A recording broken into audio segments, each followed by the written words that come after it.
I discovered these fragments in the deepest archives of Terra, tucked away in a vault that hadn't been opened for 7,000 years.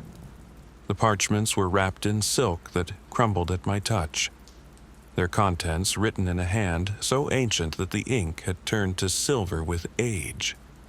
They spoke of hope, a word that now sounds almost foreign when applied to the galaxy's history. Yet there was a time when hope burned as bright as the golden throne itself, when 20 genetically crafted demigods walked among mortals, and when the galaxy trembled not with fear, but with the promise of unity. The author called himself a remembrancer, one of those poet-historians who documented the Great Crusade as it unfolded. His name is lost to time, but his words remain, bearing witness to the greatest military campaign in human history.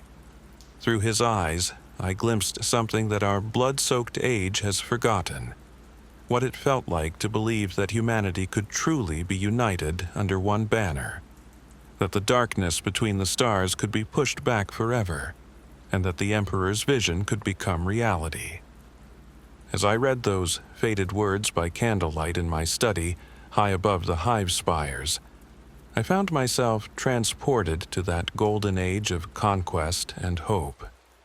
But I also sensed the shadows gathering at the edges of every triumph, the seeds of catastrophe already taking root in the very heart of victory. This is their story, the story of the Great Crusade, told through the eyes of those who witnessed its glory and lived to see its tragic end. Chapter 1. The Unity of Terra. The old Remembrancer's journal begins on Terra itself, in the final days of what history would call the Unification Wars.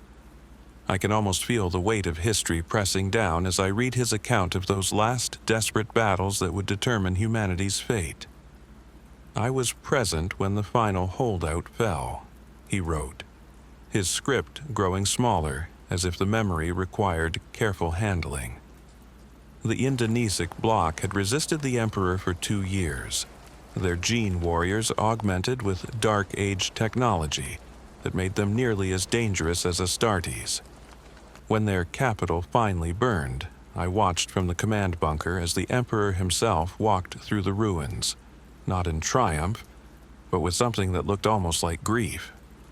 The Remembrancer described a world transformed by centuries of war.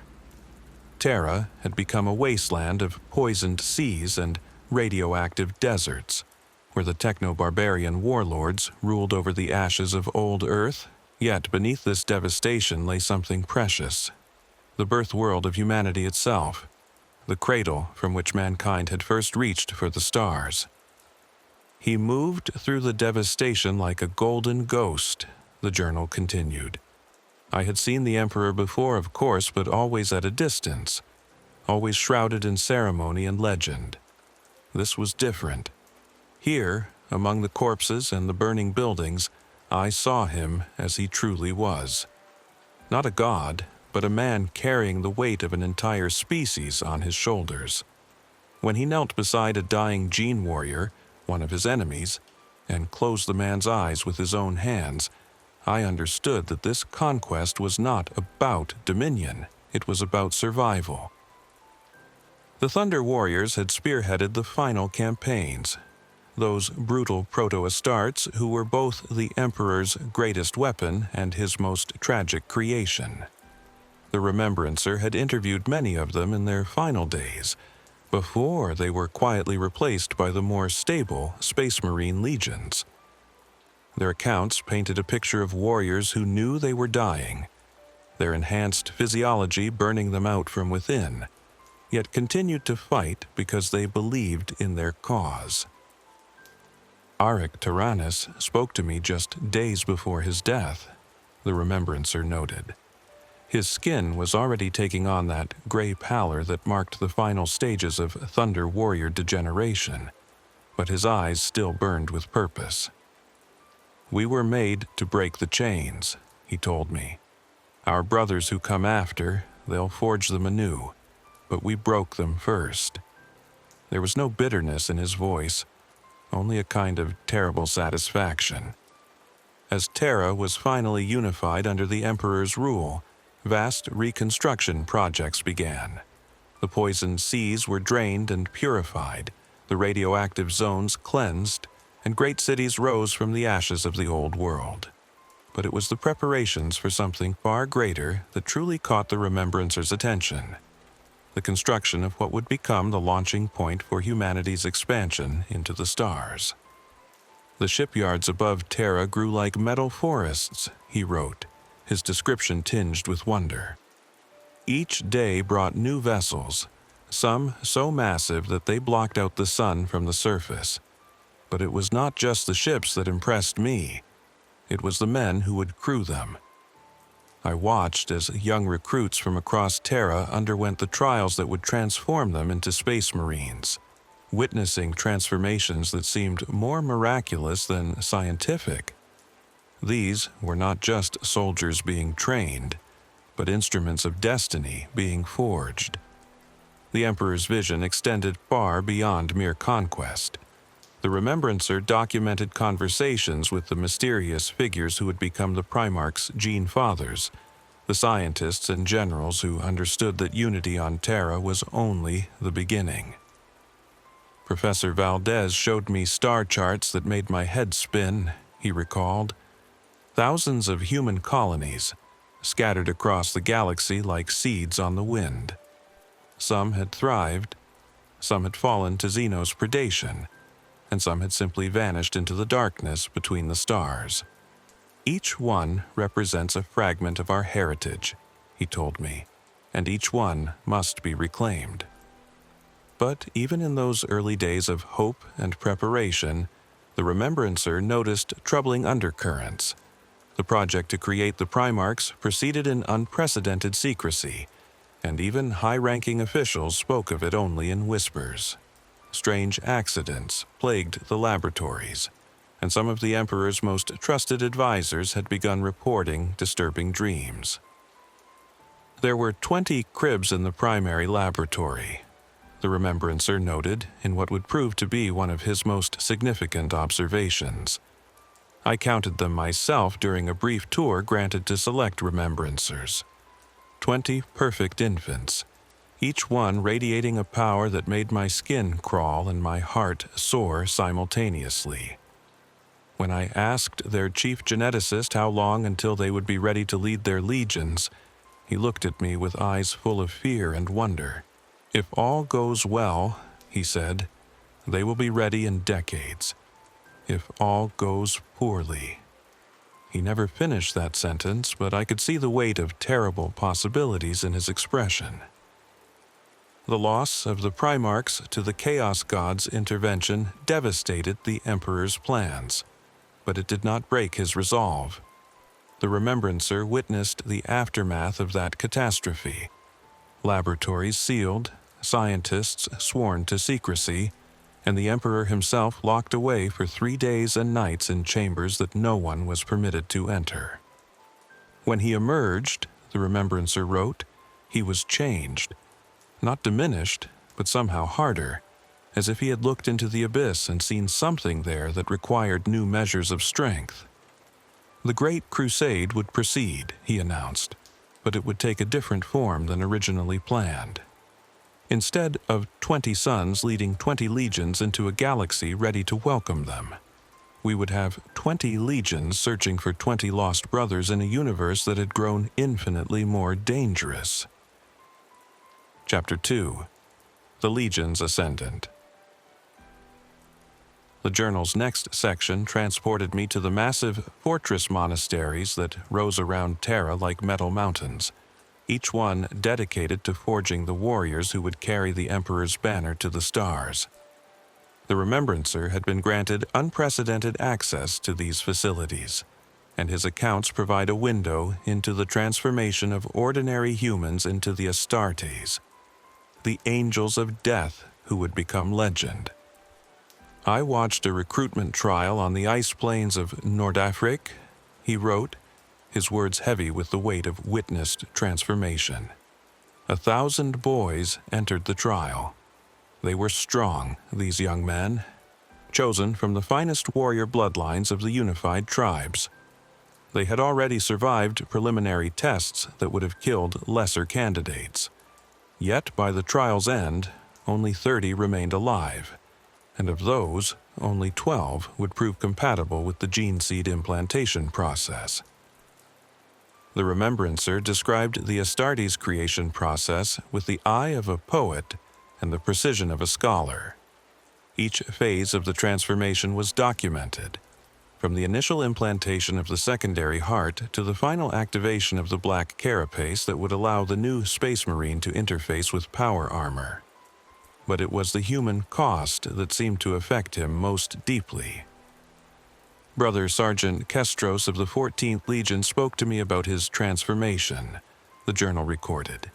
He had been a gang fighter from the American hive cities before his recruitment, surviving on nothing but fury and determination. When the changes began, he told me, I thought I was dying. My bones stretched and cracked, my organs shifted, my very soul seemed to be remade from the inside out. But the worst part was losing the ability to feel fear the way I once did. I gained the power to face demons and xenos without flinching, but I lost something essentially human in the process. Each legion developed its own character and traditions during these early years. The Remembrancer traveled between their fortress monasteries, documenting the emerging cultures that would define them throughout the Great Crusade. The First Legion, later known as the Dark Angels, trained in absolute silence, their battle brothers communicating through subtle hand signals and psychic impressions. The Third Legion, who would become the Emperor's children, pursued of perfection in all things, their training grounds doubling as art galleries where warriors practiced sword forms that were as beautiful as they were deadly. I witnessed a training duel between two neophytes of the 4th Legion, the Remembrancer wrote, referring to what would become the Iron Warriors. They fought with siege hammers that would have crushed an unaugmented human's skull, trading blows that rang like thunder. But what struck me was not their ferocity, it was their precision. Every movement was calculated, every strike designed to test a specific defensive technique. They were not just learning to fight, they were learning to wage war as a science. The absence of their Primarchs weighed heavily on the legions during this period. Each was led by appointed commanders drawn from the finest Terran stock, men who had proven themselves in the unification wars and earned the Emperor's trust. Yet even these exceptional leaders knew they were placeholders, preparing their forces for the eventual return of their genetic fathers. Legion Master Amadeus of the 7th Legion spoke to me about this burden, the Remembrancer noted. His forces had already earned honors in the pacification of the Sol System's outer colonies, proving themselves worthy inheritors of their Primarch's gene line. Yet he carried himself with the weight of temporary authority. I train these warriors to the best of my ability, he told me, but I know that when our father is found, everything will change. I can only hope that I have not led them too far down the wrong path. The first campaigns beyond Terra began even before all the legions were at full strength. The Emperor understood that his warriors needed to be tested in actual combat, not just training scenarios. The Remembrancer accompanied several of these early expeditions, witnessing the Space Marines' first encounters with the galaxy's horrors. The cleansing of Proxima Centauri was my first sight of the Astartes in true combat, he wrote, his script growing shakier as he recalled the violence. The human colonists there had devolved into something barely recognizable as our species, their minds shattered by generations of warp storm exposure. They attacked us with weapons grown from their own mutated flesh, screaming in languages that hurt to hear. The Space Marines advanced through their cities like a tide of golden death, showing no mercy but also no cruelty. Each kill was clean, precise, almost ritualistic. They were not just eliminating threats, they were performing euthanasia on a massive scale.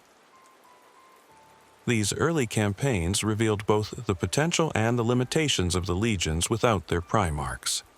They fought with unmatched skill and courage, but lacked the inspired leadership that would later make them legendary. The Remembrancer documented several near disasters that were averted only by the Emperor's direct intervention. At the Battle of Luna's Mare, he recorded, the Second Legion found itself surrounded by tech barbarian holdouts who had armed themselves with weapons from the dark age of technology. Their plasma cannons could punch through Astartes' armor as if it were paper, and their gravitic mines turned our advance into a slaughter. Legion Master Theron ordered a tactical withdrawal, but the Emperor himself descended from orbit in a golden transport. What followed was not a battle, but a demonstration. He walked through the enemy fire untouched, his psychic might turning their weapons against them. When the smoke cleared, he turned to the assembled Marines and spoke words I will never forget. You fought with honor, but not with inspiration. That will come when you find your fathers. The Emperor's presence during these early campaigns served multiple purposes. He was testing his legions, certainly, but he was also searching. Every world they conquered was scanned for signs of the missing Primarchs. Every archaeological site examined for clues about their whereabouts.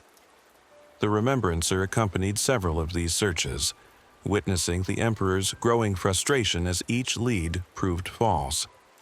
On Vega 3, we discovered evidence of a massive impact crater dating back decades, the journal recorded. The Emperor spent 3 days examining the site personally, sifting through the alien crystals that had grown in the crater's center. I watched him work with tools that seemed to be made of crystallized light, his concentration so intense that reality itself seemed to bend around him. When he finally stood, his expression was unreadable. One of my sons was here, he told his inner circle. But he is long gone now, and his trail grows cold. Chapter 3. First Contact with the Lost. The Remembrancer's tone shifted dramatically when he began documenting the first discovery of a missing Primarch. I could feel his excitement bleeding through the faded ink as he described the moment that would transform the Great Crusade from a campaign of conquest into a reunification of family. It was Expedition Fleet 63 that brought us the first confirmed sighting, he wrote, his script growing bolder with remembered triumph. They had made contact with a human colony on Macragge that claimed to be ruled by a giant in blue armor. The description was unmistakable. One of the lost sons had not only survived his exile but thrived, building a civilization that put many imperial worlds to shame. The Remembrancer had not been present for Robert Guilliman's initial discovery, but he had interviewed many of the expedition members upon their return to Terra. Their accounts painted a picture of a world transformed by genius-level administration and military prowess. The Primarch of the 13th Legion had not merely survived his crash landing on Macragge, he had revolutionized it. Captain Saul Tarvitz described his first meeting with Guilliman, the journal recorded.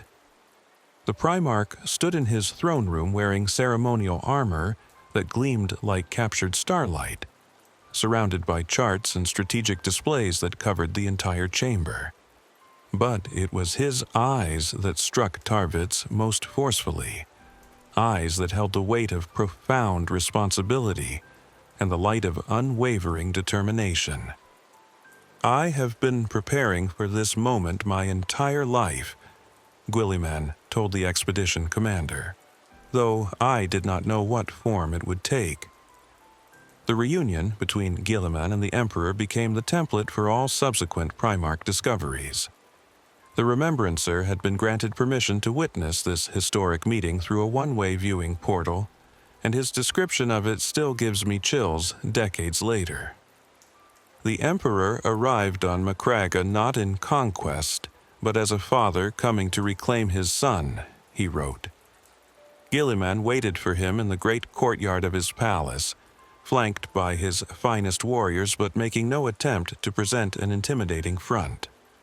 When the Emperor's transport touched down and that golden figure stepped onto Macraga's soil, the very air seemed to thicken with significance. They stood 20 paces apart for what felt like an eternity, father and son meeting for the first time since infancy, each taking the measure of the other.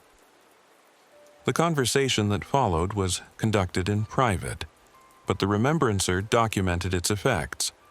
The integration of Guilliman with his legion proceeded with the methodical precision that would become his hallmark. Within months, the 13th Legion had been restructured according to principles that Guilliman had developed during his rule of Macrage. The Codex Astartes, though not yet written, was already taking shape in the Primarch's mind. I interviewed Brother Captain Augustin after the integration, the Remembrancer noted. He had led companies of Ultramarines for 2 decades before his Gene Father was found, and I expected some resentment at being reorganized by an outsider. Instead, I found a warrior transformed by purpose. "Everything makes sense now," he told me.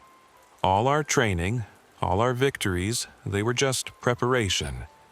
Now we fight not just as Marines, but as Ultramarines with a clarity of purpose that our Gene Father has given us." The success of Guilliman's integration encouraged accelerated search efforts for the remaining Primarchs. The Remembrancer documented the massive intelligence networks that spread across the galaxy, seeking any sign of the Emperor's lost sons. These efforts bore fruit with increasing frequency as the Great Crusade expanded.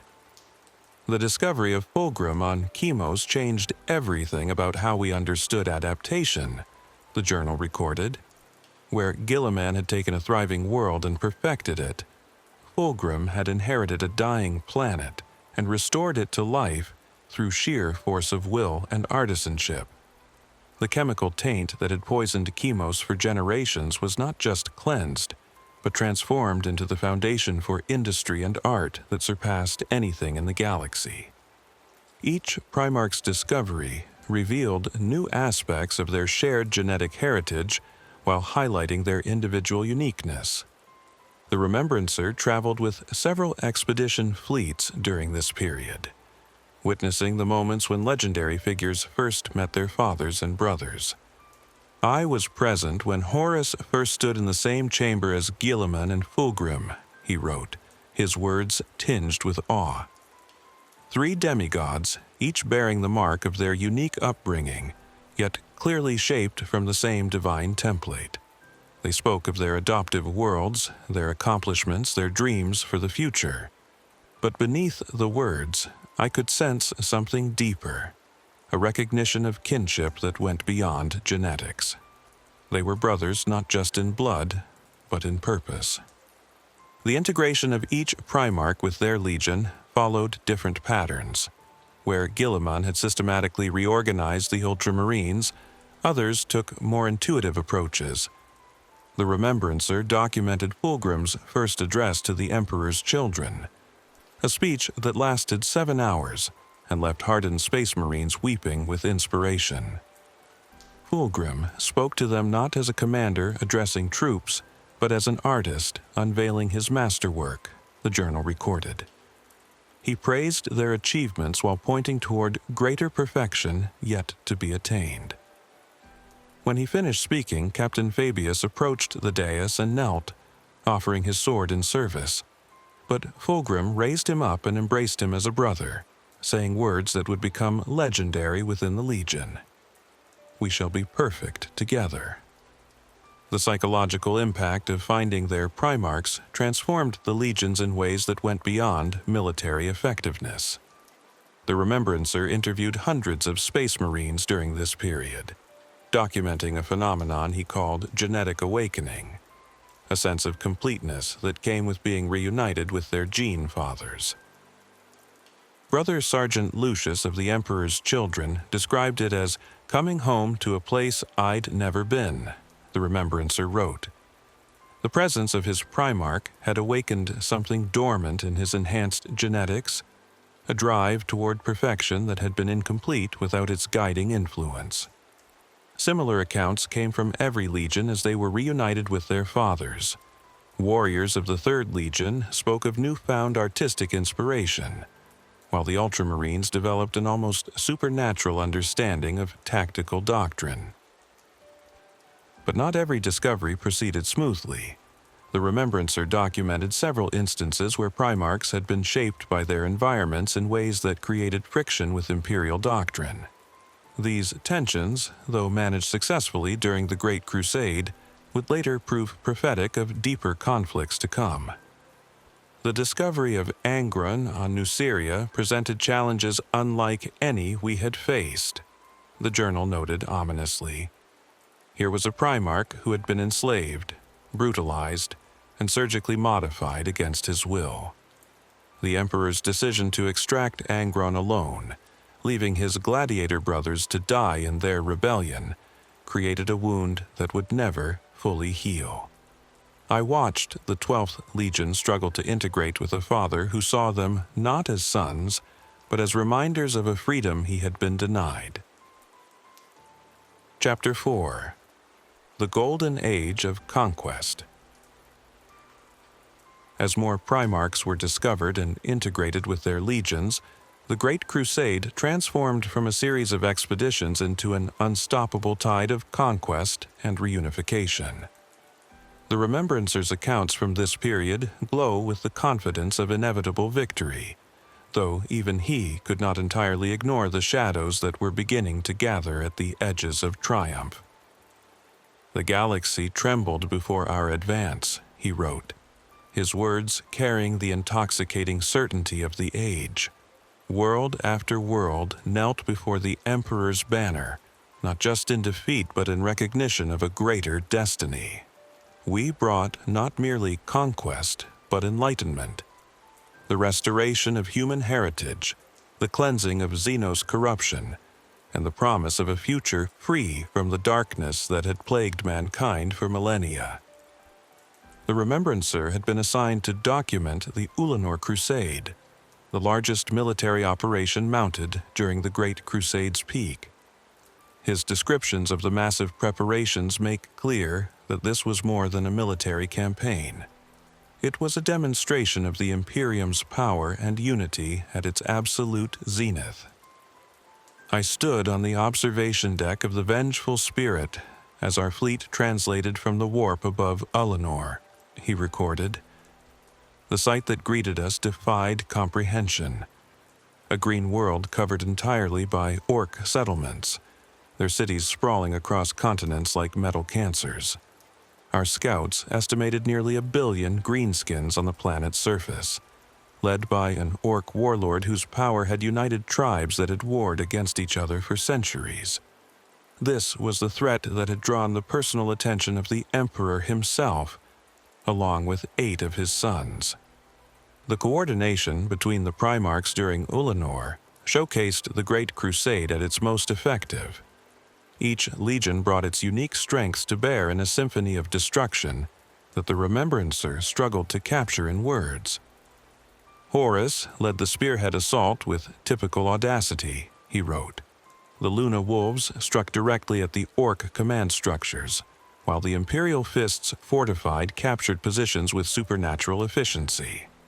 Rogel Dorn's warriors turned every gained meter into an unbreachable strongpoint, allowing the more aggressive legions to push deeper into enemy territory without fear of being cut off.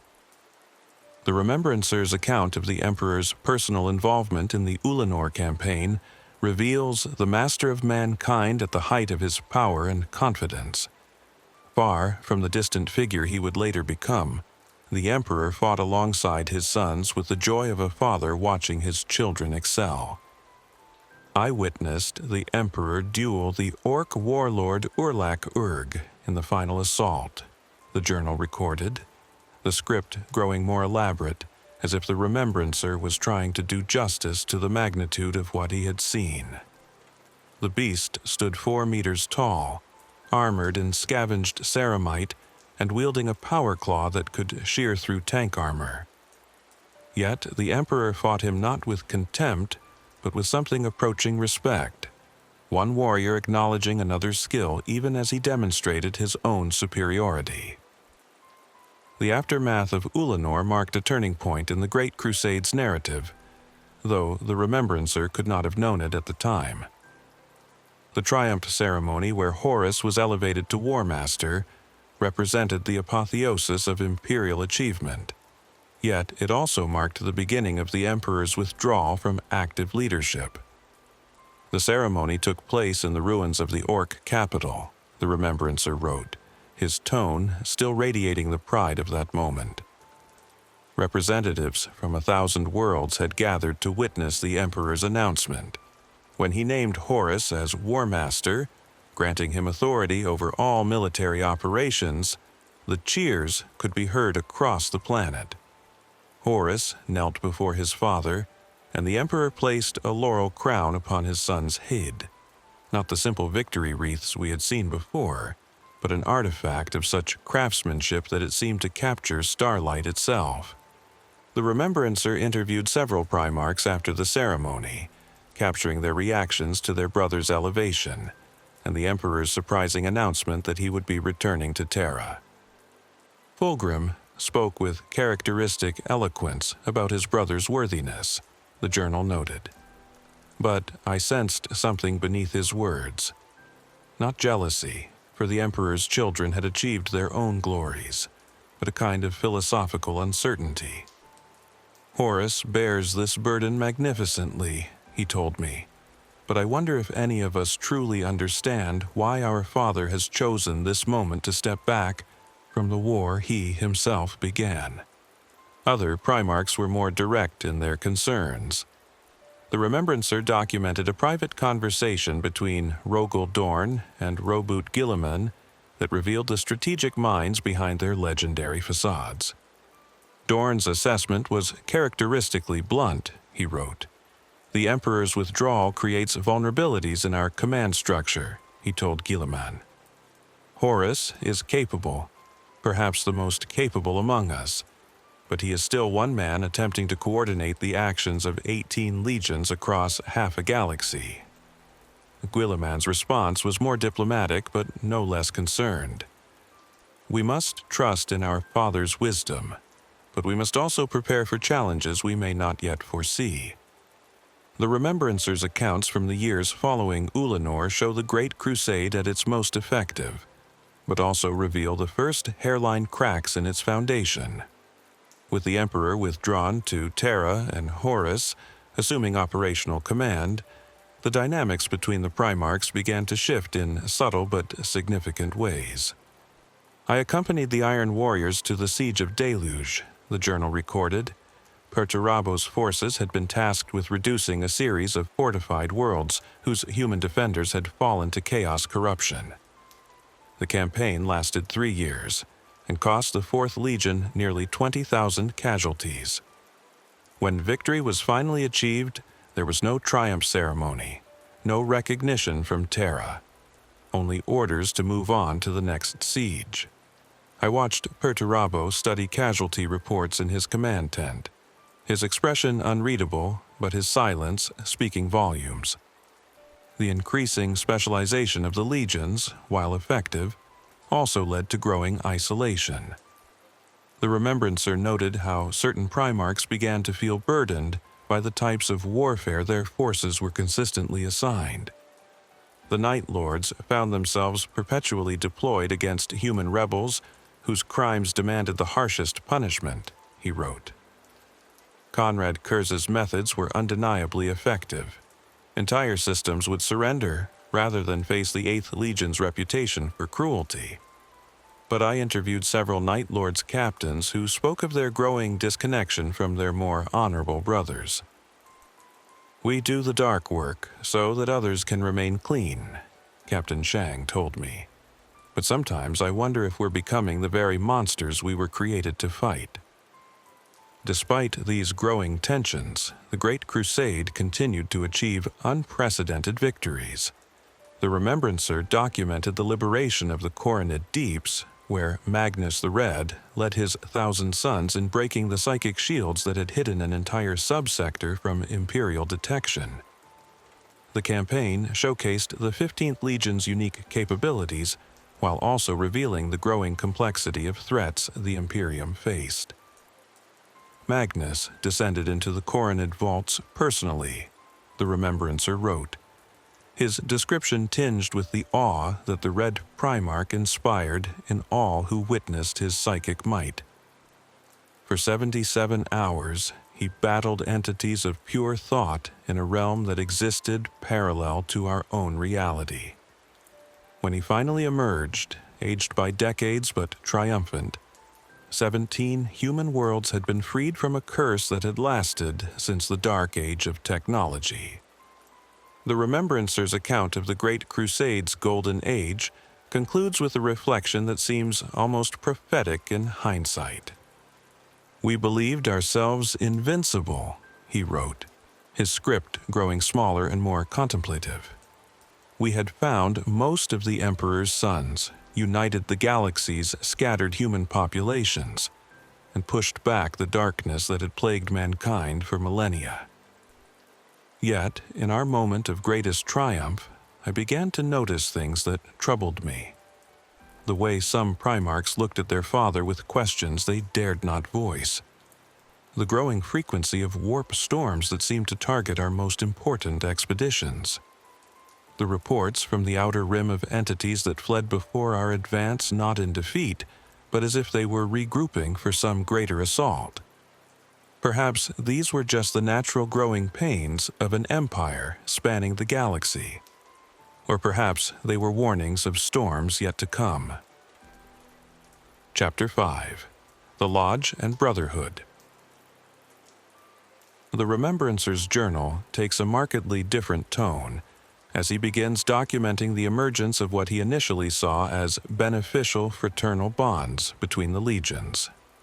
His descriptions of the warrior lodges show a man witnessing what he believed to be the natural evolution of brotherhood among the Astartes, completely unaware that he was documenting the first steps toward catastrophe. "It was Captain Loken of the Luna Wolves who first told me about the lodges," he wrote, his script carrying the warmth of remembered fellowship. He spoke of gatherings where space marines from different companies, sometimes different legions entirely, could meet as equals rather than as ranked officers.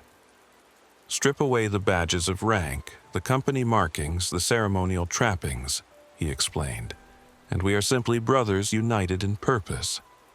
The Remembrancer was granted permission to observe several lodge meetings during the expedition to Murder, though he was sworn to secrecy about their specific proceedings.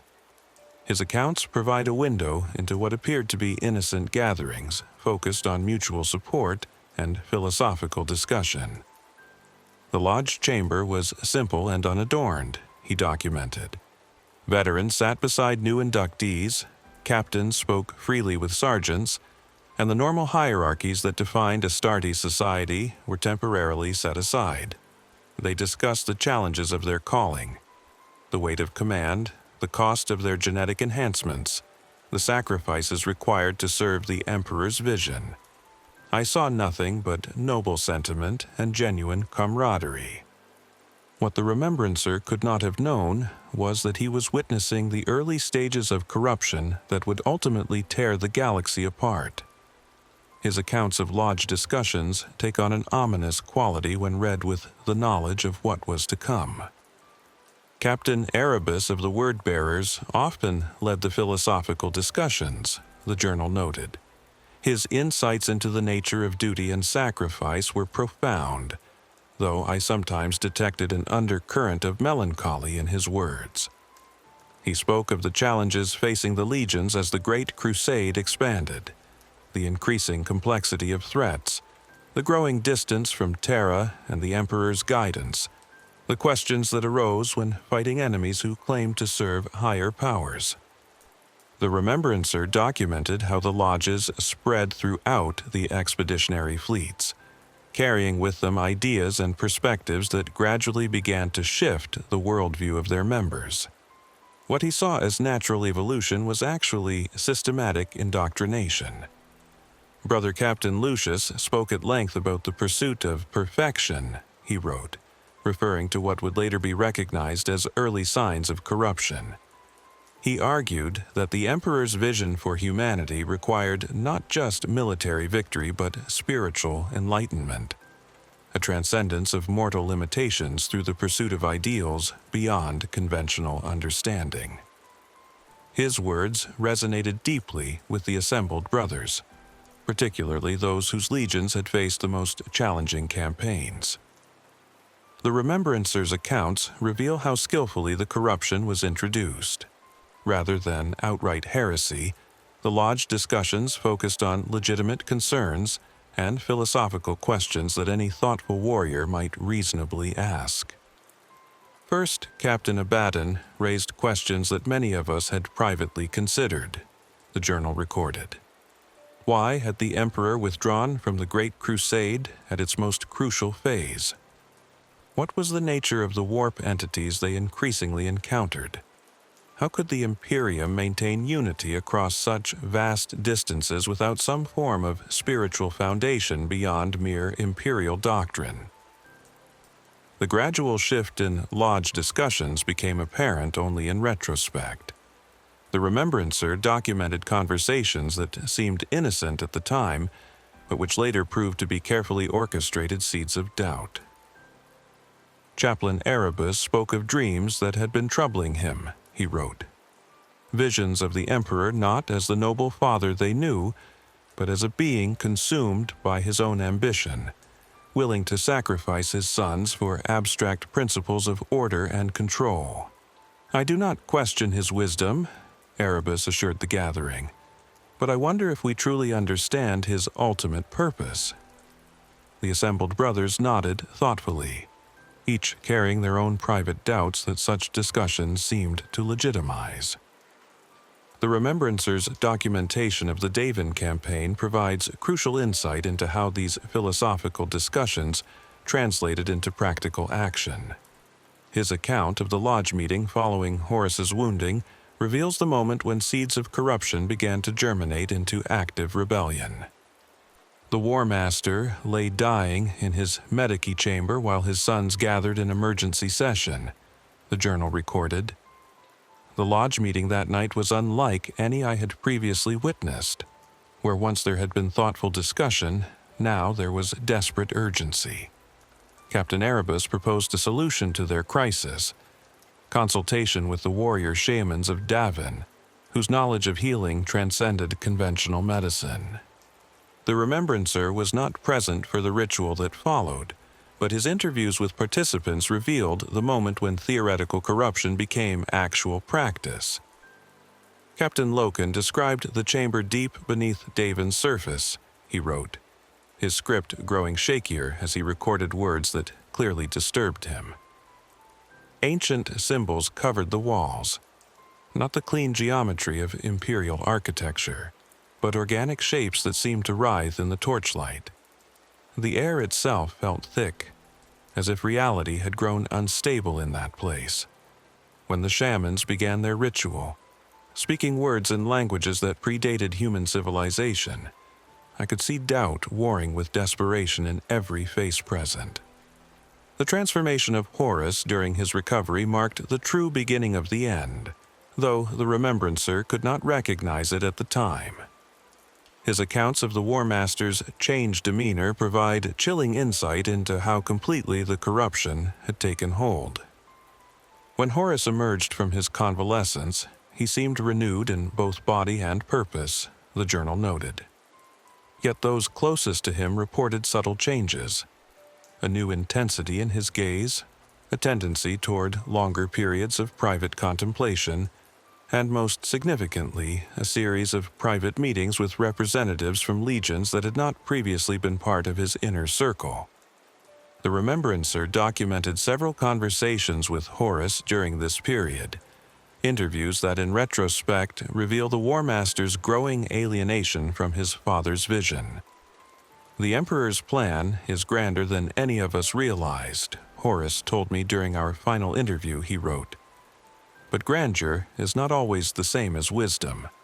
A father may love his sons, yet still ask too much of them, demand sacrifices that serve his vision rather than their welfare. When I asked what he meant, Horus smiled in a way that made my skin crawl. The galaxy is vast, Remembrancer, and it holds truths that even gods may not fully comprehend. The spread of Lodge influence accelerated dramatically following Horus's recovery. The Remembrancer documented the systematic recruitment of key figures across multiple legions, though he interpreted it as natural brotherhood rather than organized conspiracy.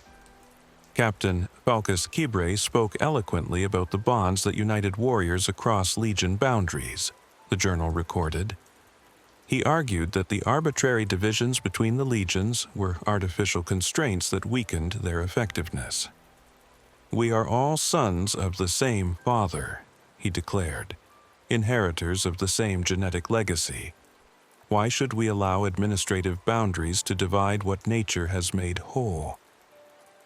The Remembrancer's account of the Istvan Third Compliance reveals the moment when philosophical corruption transformed into active rebellion, though even then he struggled to comprehend what he was witnessing.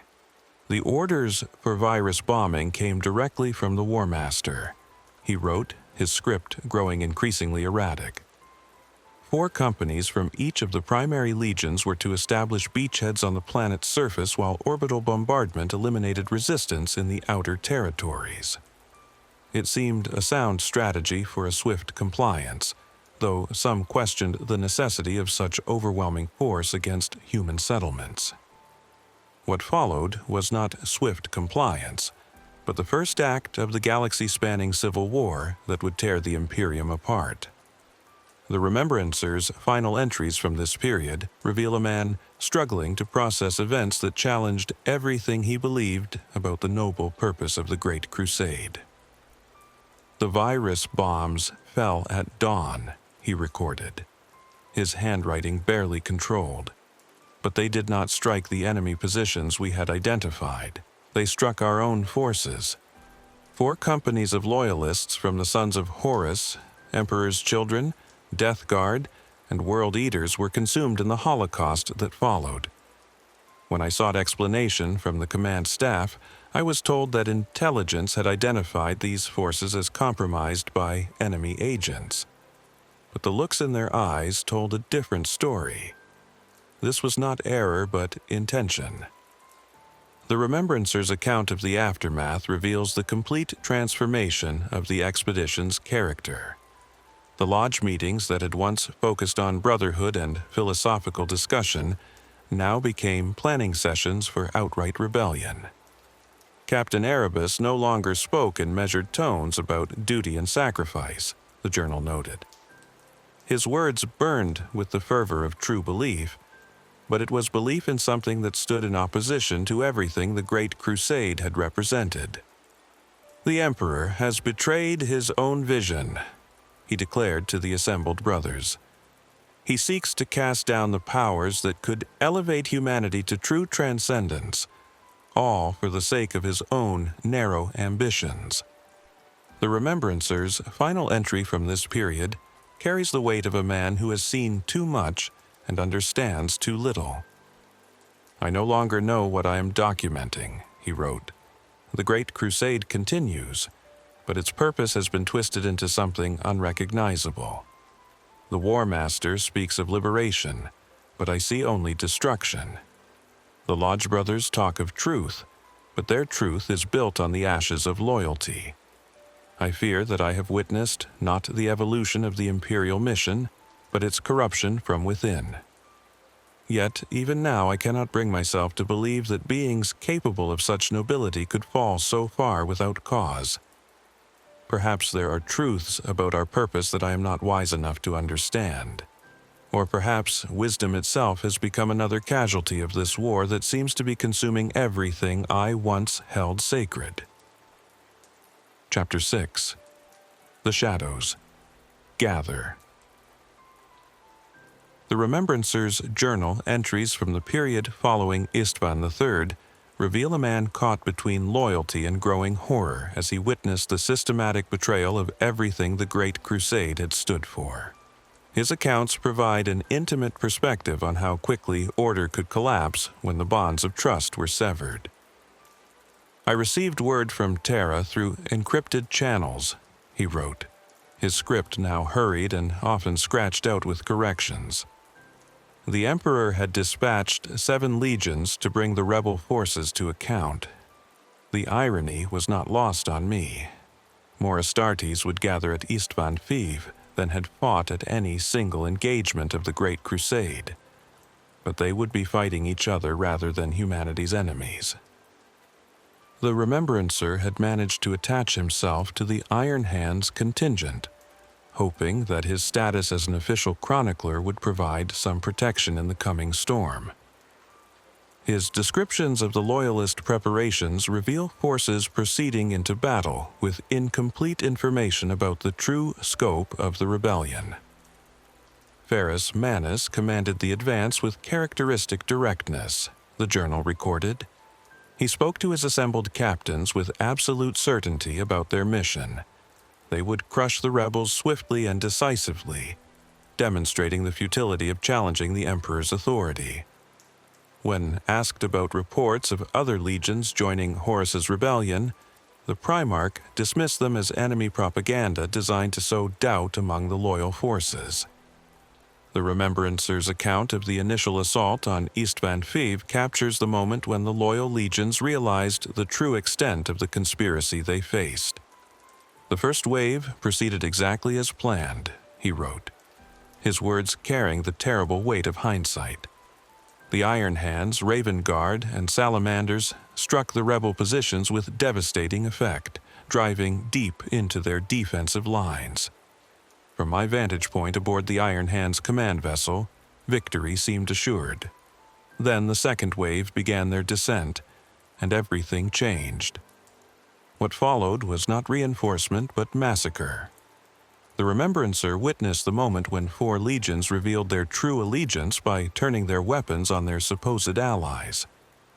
The Alpha Legion struck first," he recorded, his script growing more chaotic as he struggled to process what he was seeing.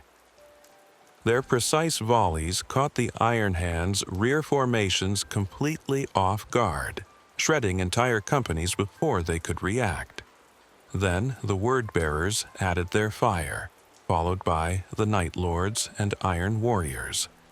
The sky burned with the fire of betrayal as brother fought brother in the most horrific spectacle I have ever witnessed.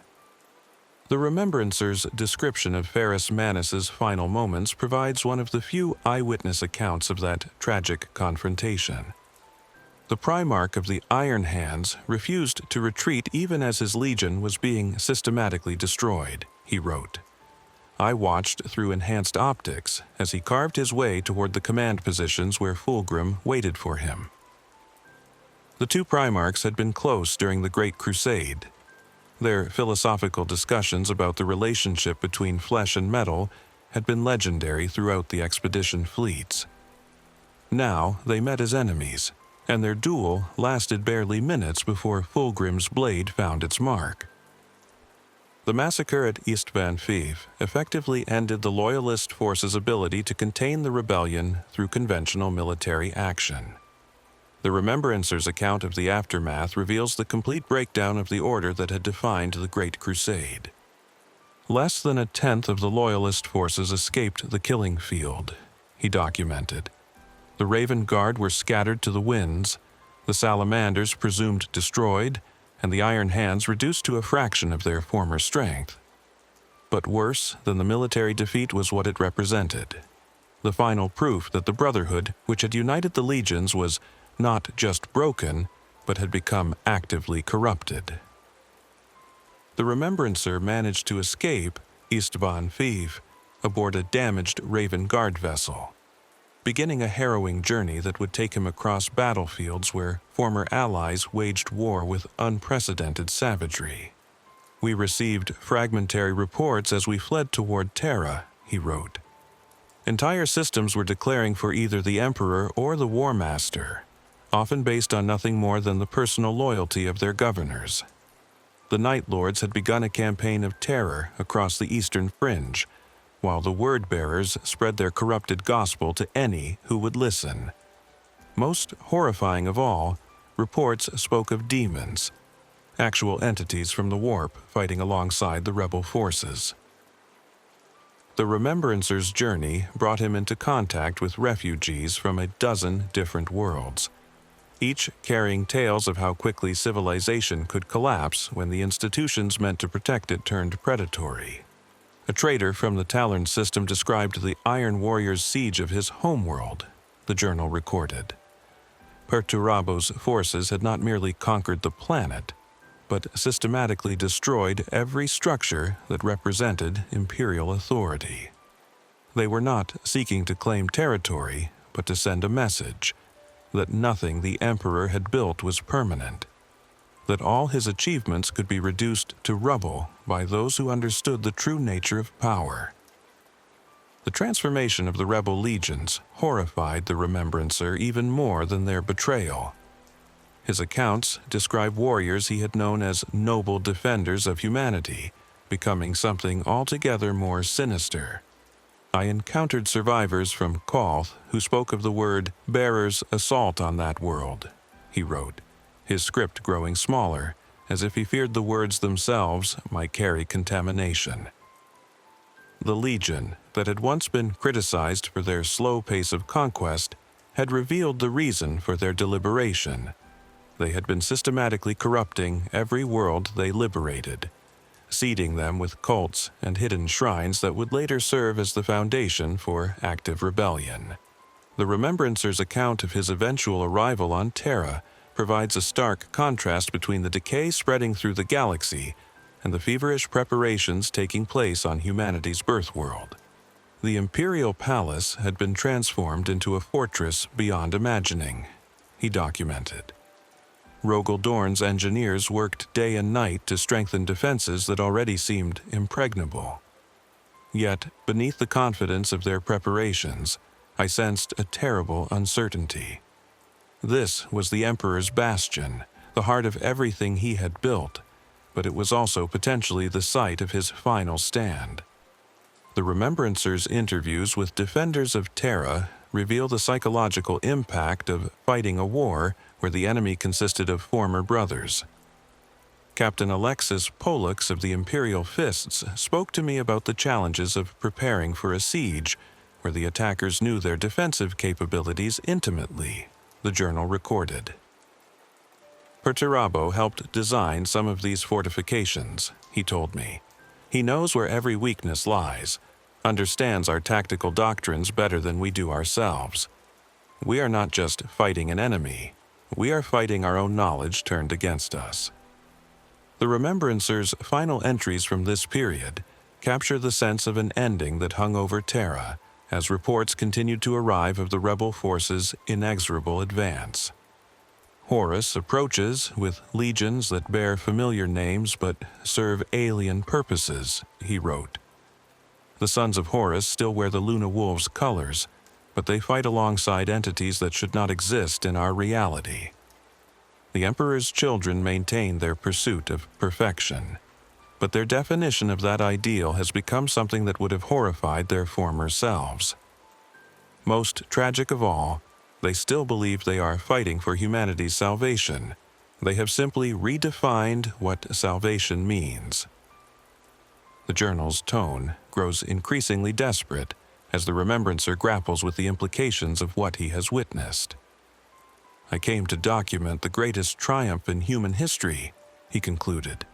Instead, I have recorded its greatest tragedy. The Great Crusade has not ended. It has been perverted into something that makes a mockery of everything it once represented. Tomorrow, the Emperor's own sons will arrive at Terra not as returning heroes, but as conquerors seeking to overthrow the Father who created them. I no longer know if I am chronicling history or apocalypse. Chapter 7. The Siege of Terra. The Remembrancer's handwriting deteriorated markedly as he began documenting the siege that would determine the fate of humanity itself. His accounts from this period carry the weight of a man recording what he believed might be civilization's final chapter. Yet they also capture moments of heroism that transcended the horror surrounding them. The first ships appeared at the edge of the Sol system on the 78th day of the year, he wrote, his script shaking with either exhaustion or terror. Long-range Auspex readings identified them as Luna Wolves vessels, though they bore markings and emanated energies that belonged to no legion I recognized. Within hours, hundreds more ships translated from the warp, an armada so vast that it blocked out entire stars when viewed from Terra's surface. The Remembrancer had been granted access to the command center beneath the Imperial Palace, allowing him to witness the final preparations as Horus's forces established their siege positions. Rogol Dorn moved through the bunkers like a figure carved from stone, he documented. His absolute confidence in the palace's defenses provided some comfort to the defenders, but I could see the weight of responsibility pressing down on him. When asked how long the walls could hold, he replied with characteristic bluntness, "As long as necessary. The Emperor's palace will not fall while I draw breath." The opening bombardments exceeded anything the Remembrancer had witnessed during the Great Crusade. His descriptions struggled to convey the scale of destruction being unleashed against humanity's most sacred site. The orbital strikes began at dawn, he wrote. Not the precise surgical bombardments we had used during compliance actions, but area denial weapons designed to break the spirit as much as the stone. The palace's void shields flared with each impact, creating aurora effects that turned the sky into a canvas of writhing energy. Yet beneath that terrible beauty, I could see the methodical precision of Perturabo's artillery doctrine, each strike carefully calculated to weaken specific defensive positions. The Remembrancer's account of the first assault waves reveals how completely the traitor forces had been transformed by their allegiance to chaos. The attackers that struck the Eternity Gate were barely recognizable as Space Marines, he recorded, his words carrying a horror that transcends mere military reporting. Their armor had grown into their flesh, creating hybrid forms that combined machinery with corrupted biology. They moved with unnatural coordination, as if guided by a single malevolent intelligence, and their weapons fired ammunition that screamed as it flew through the air. Despite the monstrous nature of their enemies, the defenders of Terra fought with a determination that impressed even the cynical Remembrancer. I watched Imperial Army regiments charge into combat against enemies that towered over them like titans, he wrote. These were ordinary humans facing post-human warriors who had been enhanced by powers beyond mortal understanding. Yet they advanced singing hymns of loyalty to the Emperor. Their courage may have been suicidal, but it was also transcendent.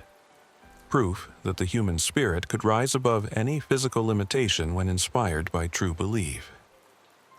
The Remembrancer documented several instances where the siege's outcome hung on individual acts of heroism that seemed impossible even by the standards of the Astartes. Captain Garrow of the Death Guard, one of the few loyalists from his legion, held the breach at the Lion's Gate for 18 hours against overwhelming odds, the journal recorded. His small company faced 3 full battalions of traitor Marines, yet they refused to yield a single meter of ground. When ammunition ran low, they fought with combat knives and improvised weapons. When those broke, they fought with their bare hands. Garrow himself killed 13 traitors in personal combat before reinforcements finally arrived. The psychological warfare employed by the traitor forces proved almost as devastating as their military assaults. The Remembrancer documented how the rebels sought to break the defenders' morale through displays of corrupted power. Fulgrim appeared above the palace walls in a form that bore only passing resemblance to the noble Primarch I had once known, he wrote. his description becoming increasingly fragmented as he struggled to capture something that defied rational comprehension. His perfection had become something alien and terrible, beautiful in ways that hurt to perceive.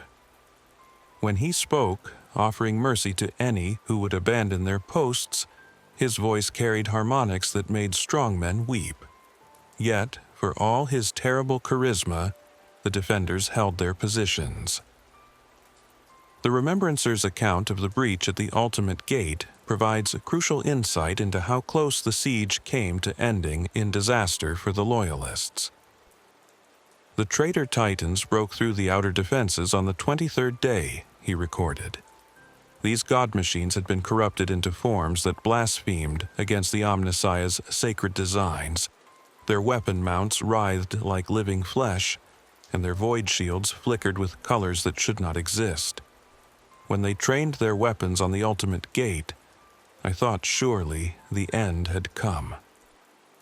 Yet it was at this moment of greatest peril that the Remembrancer witnessed what he described as the most heroic act of the entire siege.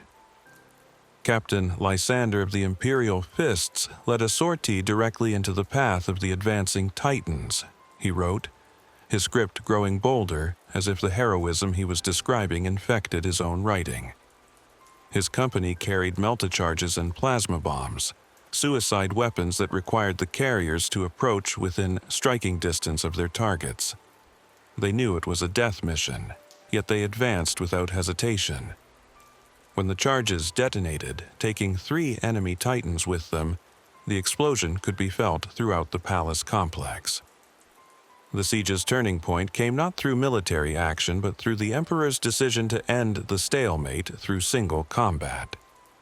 The Remembrancer was not present for the boarding action that would determine the galaxy's fate, but his interviews with survivors provided fragments of that final confrontation. Captain Garvio Loken described the interior of the vengeful spirit as a realm where reality itself had become unstable, the journal recorded. The ship that had once been the proudest vessel in the Imperial fleet had been transformed into something that existed partially in the warp.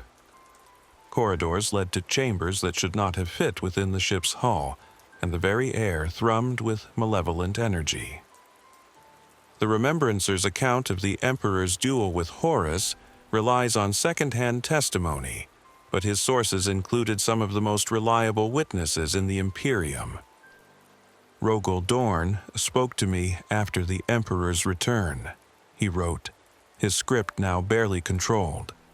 The Primarch of the Imperial Fists was not given to emotional displays, yet tears ran down his face as he described finding his father broken upon the floor of Horus's throne room.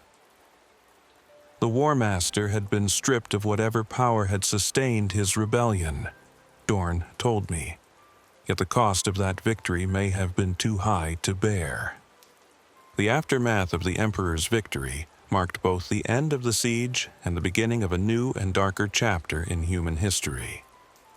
The rebel fleet fled into the warp within hours of Horus's death, the Remembrancer documented. Their withdrawal was so precipitous that they abandoned millions of troops on Terra's surface, forces that fought with desperate savagery until the last traitor was eliminated. Yet, even in victory, we had lost more than we had gained. The Emperor lived, but he was changed in ways that filled even his most loyal servants with dread. The Remembrancer's final entry from the siege reveals a man struggling to process the implications of what he had witnessed. The Great Crusade is truly over, he wrote. Not ended by achievement of its goals, but terminated by the revelation that those goals were fundamentally flawed. We sought to unite humanity under the banner of reason and imperial truth, yet we were undone by forces that existed beyond the reach of rational thought. The Emperor endures, but he is no longer the golden figure who once walked among us. Now, he sits upon a throne of gold, sustained by technologies and sacrifices that would have horrified the man who began this great work. We have won, but our victory tastes of ashes and our future stretches ahead of us, shrouded in darkness. Chapter 8. The Price of Victory. The Remembrancer's journal entries following the siege carry a quality of profound disillusionment, as he documented the transformation of everything he had believed the Great Crusade represented. His accounts reveal an Imperium struggling to comprehend what it had become in the wake of its Pyrrhic victory. "The Emperor has not spoken since the duel with Horus," he wrote, his script now exhibiting the careful control of a man fighting to maintain his sanity. "They brought him back to the palace, wrapped in golden shrouds, his body broken in ways that transcend mere physical injury. The custodes who carried the litter moved like mourners rather than guards, and their silence spoke volumes about the magnitude of our loss." The Remembrancer had been granted access to the construction of what would become the Golden Throne, witnessing the desperate efforts to preserve the Emperor's life through technologies that blurred the line between science and mysticism. Malcador, the Sigillite, supervised the work personally, he documented. The ancient regent moved through the construction sites with the weight of impossible decisions pressing down on him.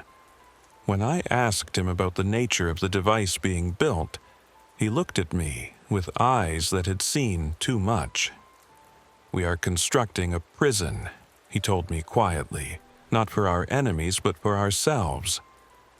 The technological requirements of the Golden Throne horrified the Remembrancer almost as much as the siege itself had. "The daily sacrifice began on the first day of the new year," he wrote, his handwriting growing smaller as if he could diminish the horror of what he was recording by reducing its physical presence on the page. 1,000 psychers every day, their life force channeled through mechanisms that the Mechanicus barely understood. They told themselves it was necessary to preserve the Emperor's life and maintain the Astronomicon, but I could see the doubt in their eyes. The Remembrancer's interviews with the surviving Primarchs reveal the psychological devastation that the heresy had inflicted on the Emperor's remaining sons.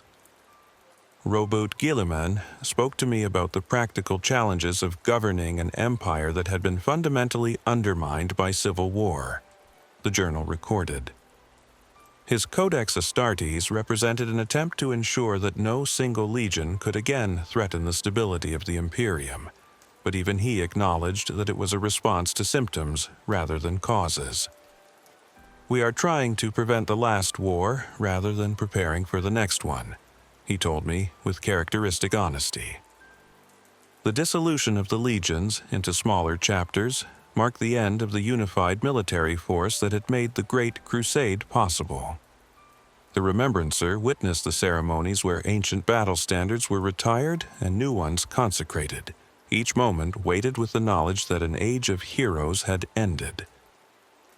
"The Imperial fists were the first to undergo the division," he documented. "I watched Rogaldorn himself cut the Legion's banner into pieces, each fragment destined to become the standard of a new chapter. His face showed no emotion, but his hands trembled as he performed the task. When asked about his feelings regarding the necessity of the division, he replied simply, 'Necessity is a harsh master, but it is the only one we can afford to serve.'"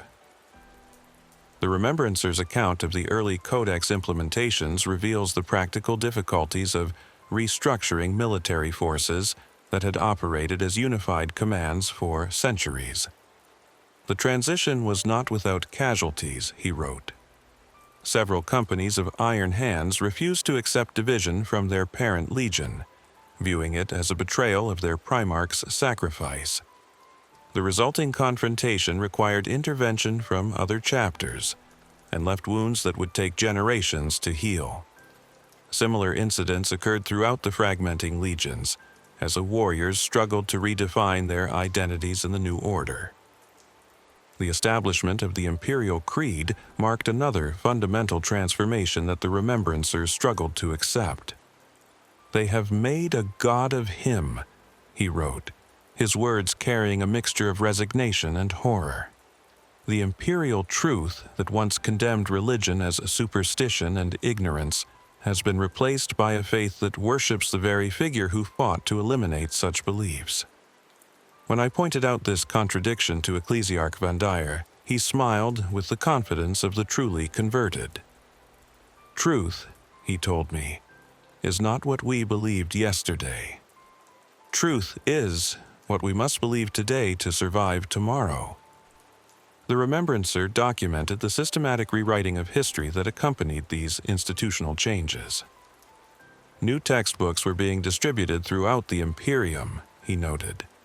They described the Great Crusade not as an age of enlightenment and reason, but as a holy war fought by the Emperor God against the forces of darkness. My own chronicles were being edited to remove references to the imperial truth and replace them with language more suitable to the new orthodoxy. When I protested, I was told that historical accuracy was less important than maintaining public morale. The fate of the traitor legions continued to haunt the Imperium even after their retreat into the Eye of Terror. The Remembrancer's accounts reveal the ongoing fear that the rebellion had not been defeated, but merely delayed. Reports arrived weekly of chaos incursions along the galactic rim, he wrote. The traitors had not simply disappeared. They had established new strongholds in realms where reality itself was negotiable. From these bases, they launched raids that served no strategic purpose beyond spreading terror and despair. We had won the war, but our enemies had transcended the need for conventional victory. The Remembrancer's interviews with common citizens revealed how profoundly the heresy had shattered public confidence in the institutions that governed their lives. A merchant from Ultramar described the new atmosphere of suspicion that permeated every transaction, the journal recorded. We used to trust that imperial officials acted in our best interests, he told me. Now we know that those closest to power are most likely to betray it. How do we build a civilization on such foundations? The establishment of the Inquisition represented the Imperium's attempt to address this crisis of trust through institutionalized paranoia. Malcador explained the necessity of the new organization during our final interview, the Remembrancer wrote. We cannot prevent future betrayals through trust alone, the Sigillite told me. Therefore, we must create systems that assume betrayal is inevitable and prepare for it accordingly. The Inquisition will watch the watchers, investigate the investigators, and judge the judges. It is not a pleasant solution, but it is a necessary one. The Remembrancer's final entries from this period capture his growing understanding that the Great Crusade's failure had fundamentally altered humanity's trajectory. We set out to reclaim the galaxy in the name of reason and enlightenment, he wrote. We return, having learned that reason is insufficient, and enlightenment may be a luxury we cannot afford. The Imperium that emerged from the siege is not the one the Emperor envisioned when he first united Terra. It is harder, more suspicious, more willing to sacrifice individuals for the sake of collective survival.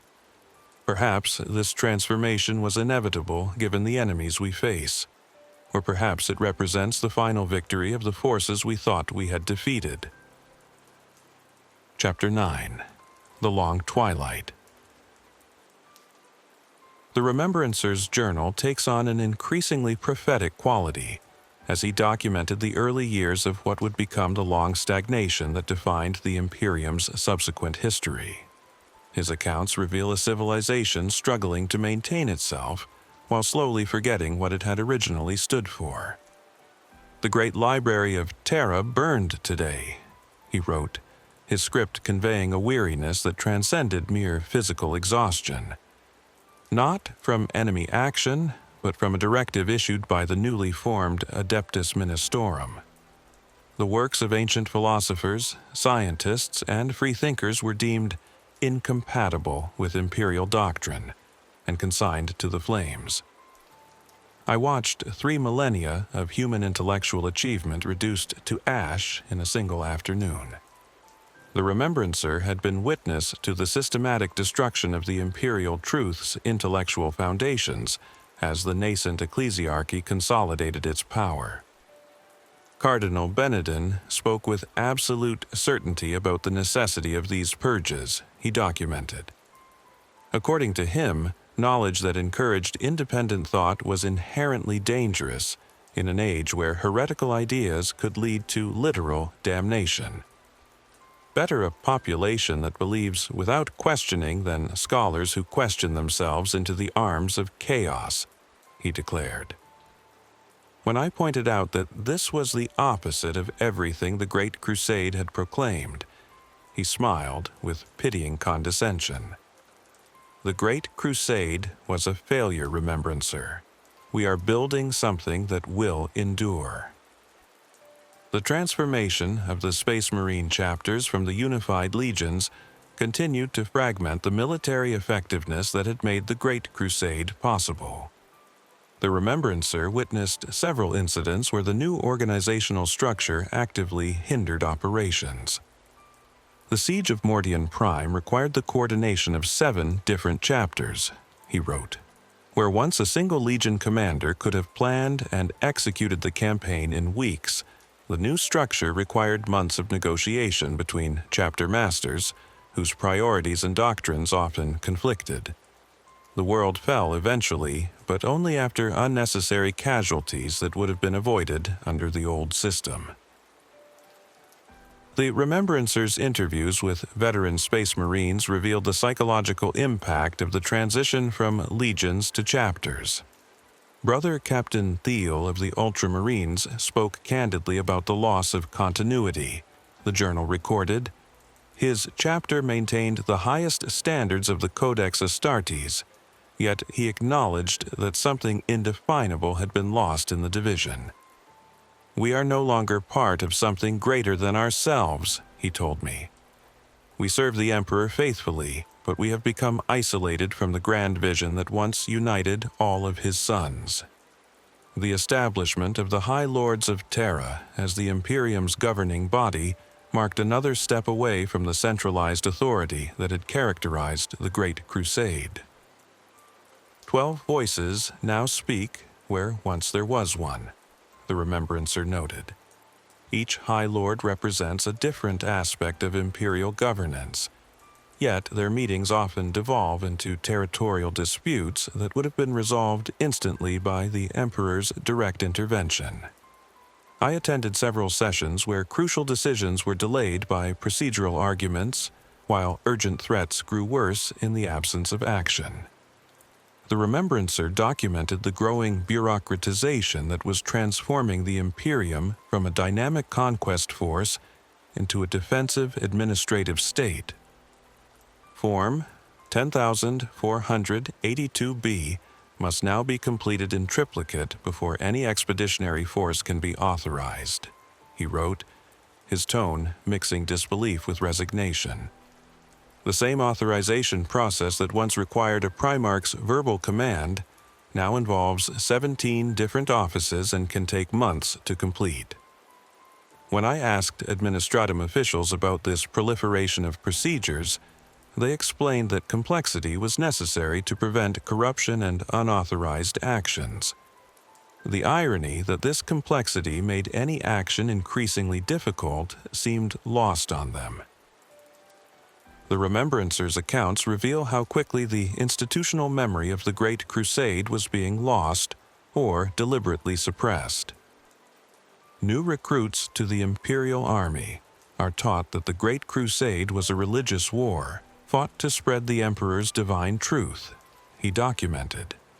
When I attempted to correct a training instructor about the secular nature of the original mission, I was informed that my outdated historical perspective was not suitable for current educational needs. The young soldiers being trained had never heard the terms imperial truth or reason and science, concepts that had been the foundation of everything we once fought for. The fate of the surviving Primarchs increasingly troubled the Remembrancer as he witnessed their gradual withdrawal from active leadership. Robert Guilliman disappeared into stasis on Macragge after completing his Codex Astartes, he wrote.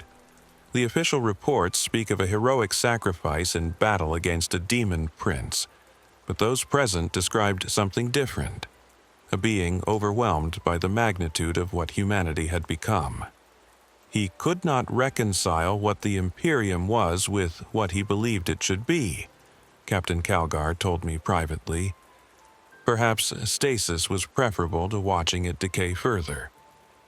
The Remembrancer documented the early signs of technological stagnation that would define the Imperium's subsequent millennia. The Mechanicus has declared 17 categories of knowledge too dangerous for current study, he noted. These include artificial intelligence research, warp technology development, and genetic enhancement projects, the very fields that had made the Great Crusade possible. When asked about alternatives to these restrictions, Fabricator General Kelbor Hal replied that preservation of existing knowledge is more important than acquisition of new understanding. We are becoming curators of our own decline. The Remembrancer's interviews with citizens throughout the Imperium revealed the human cost of these systematic changes. A teacher from Cadia described the new educational requirements, the journal recorded. "We are no longer permitted to teach children how to think," she told me with barely controlled anger. "Instead, we must teach them what to think." The curriculum has been reduced to rote memorization of catechisms and devotional prayers. When I asked why scientific literacy was no longer considered important, I was told that faith was a more reliable foundation for social stability. The emerging cult of personality around the Emperor disturbed the Remembrancer more than any of the other institutional changes he witnessed. "They have built a shrine where his workshop once stood," he wrote. The laboratory where he created the Primarchs, where he worked to unlock the secrets of human genetic potential, has been converted into a place of worship where pilgrims come to pray for miracles. The tools of scientific inquiry have been replaced with golden icons and incense burners. When I protested this transformation to the shrine's custodians, they informed me that science was the Emperor's divine gift to humanity, and therefore too sacred for mortal understanding. The Remembrancer's growing isolation becomes apparent in his later entries as the world he had known continued to transform around him. "I am perhaps the only person left who remembers what we were trying to achieve," he wrote, his handwriting growing more erratic as the weight of solitude pressed down on him. The younger generation speaks of the Great Crusade as ancient history, a mythical time when god heroes walked among mortals. They cannot conceive of it as a practical political and military enterprise undertaken by rational beings for achievable goals. We have become legends to ourselves, and legends are poor foundations for continued progress.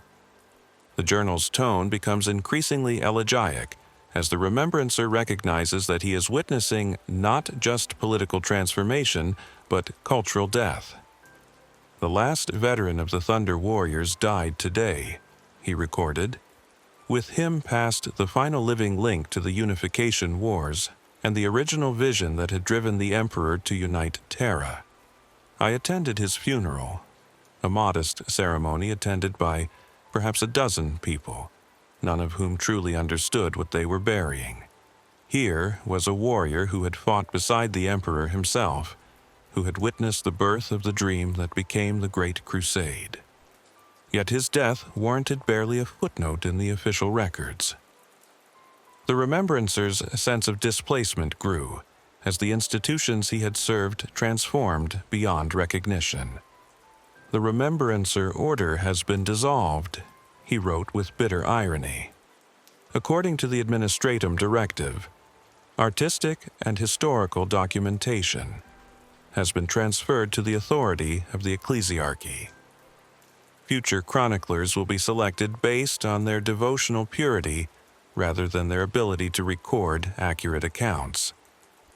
When I requested permission to continue my work under the new system, I was informed that my secular perspective made me unsuitable for the sacred duty of recording imperial history.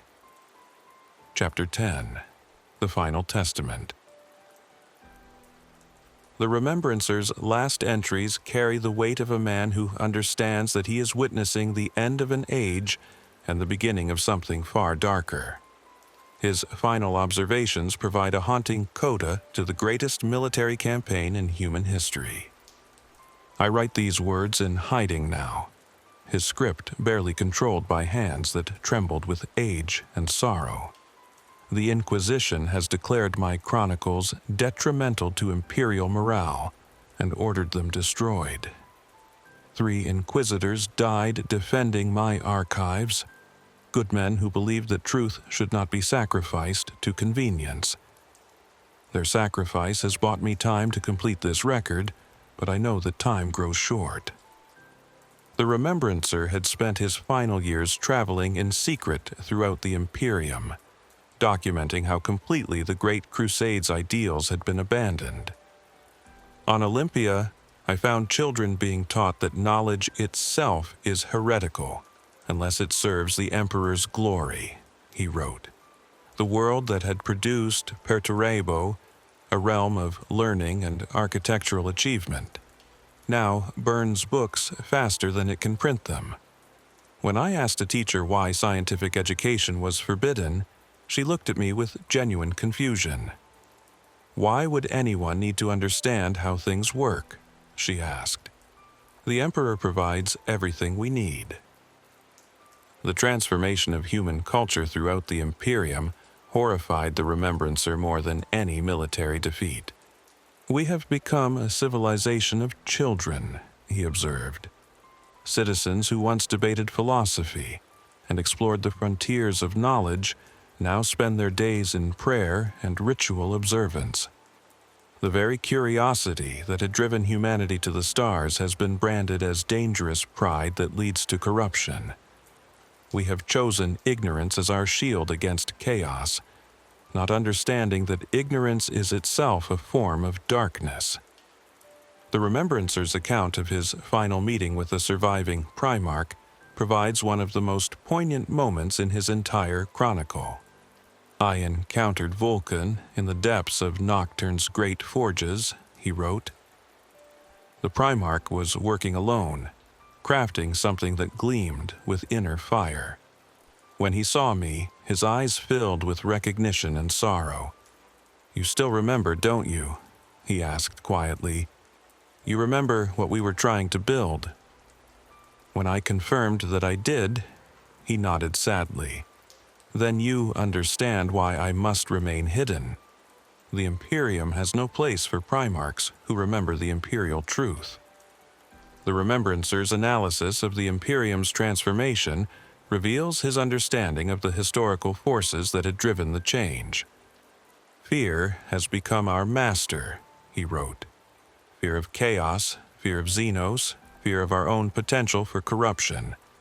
Every institution, every law, every tradition has been shaped by the need to prevent another Horus heresy.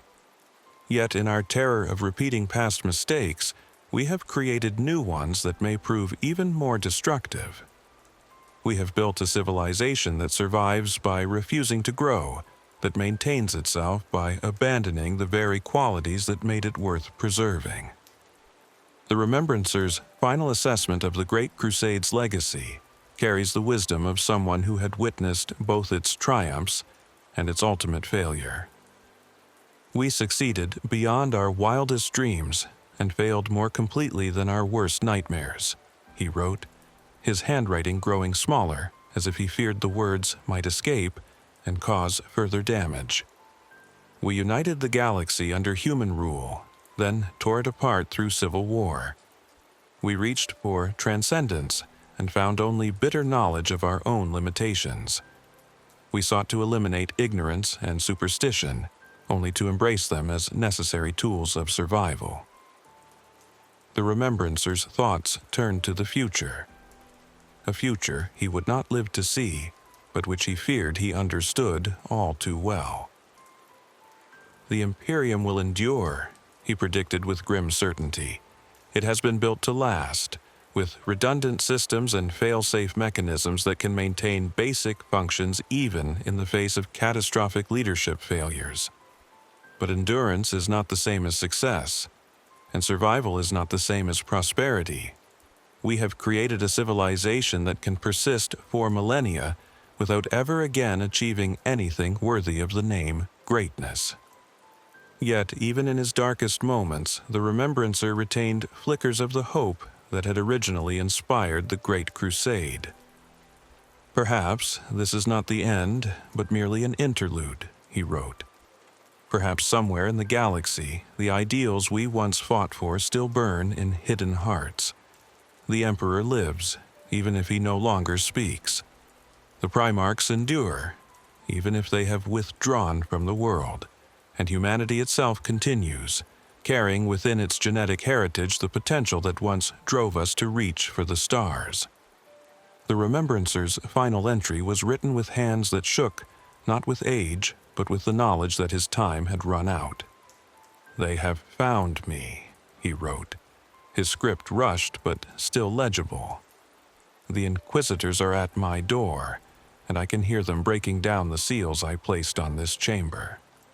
These words will likely be the last I ever write. The final testament of someone who witnessed humanity's greatest triumph and most terrible tragedy. I do not know if anyone will ever read this account, or if the truth I have tried to preserve will survive the fires that seem to consume everything these days." Even facing death, the Remembrancer found strength in the principles that had guided the Great Crusade at its beginning. "I have tried to record what actually happened rather than what we wished had happened," he continued. "The Great Crusade was not a perfect enterprise led by perfect beings, but it was driven by perfect ideals, the belief that humanity could transcend its limitations through reason, knowledge, and unity of purpose.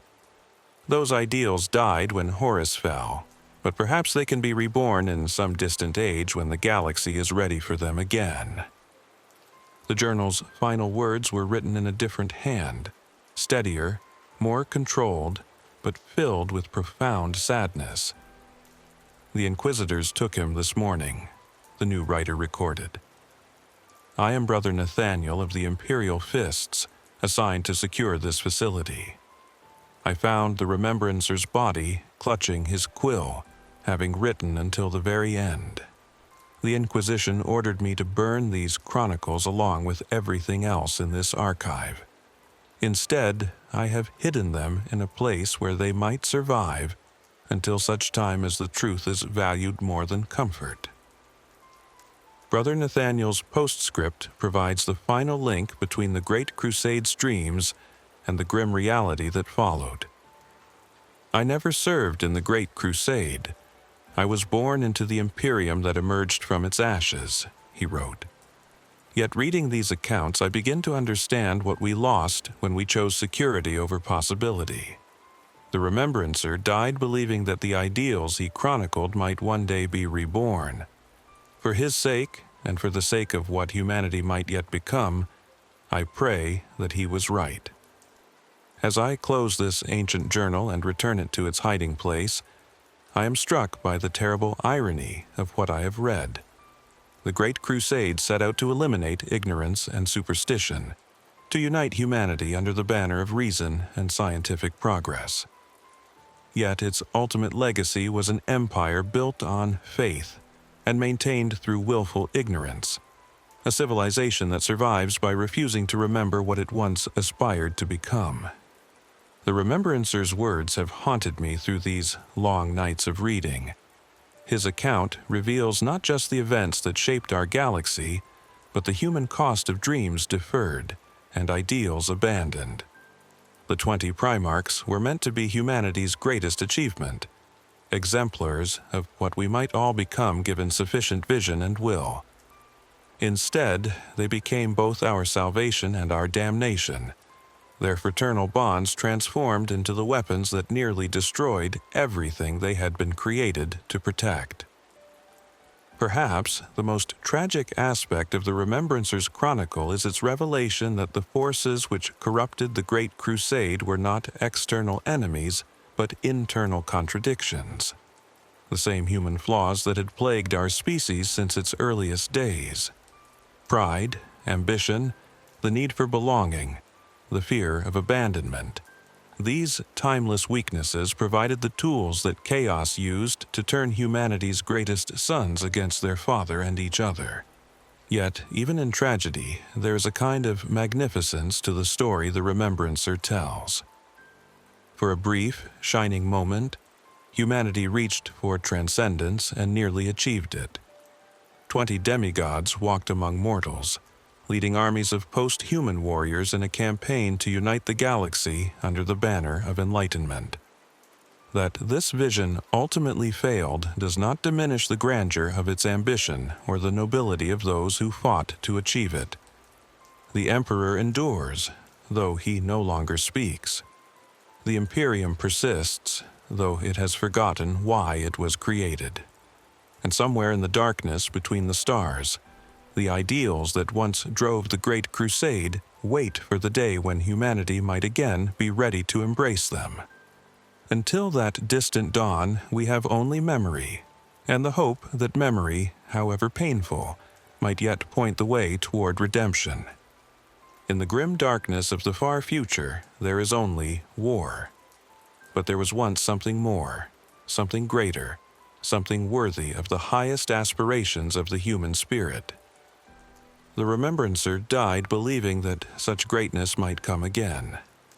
In a galaxy where hope is the rarest currency of all, perhaps that belief itself is the most precious legacy of the Great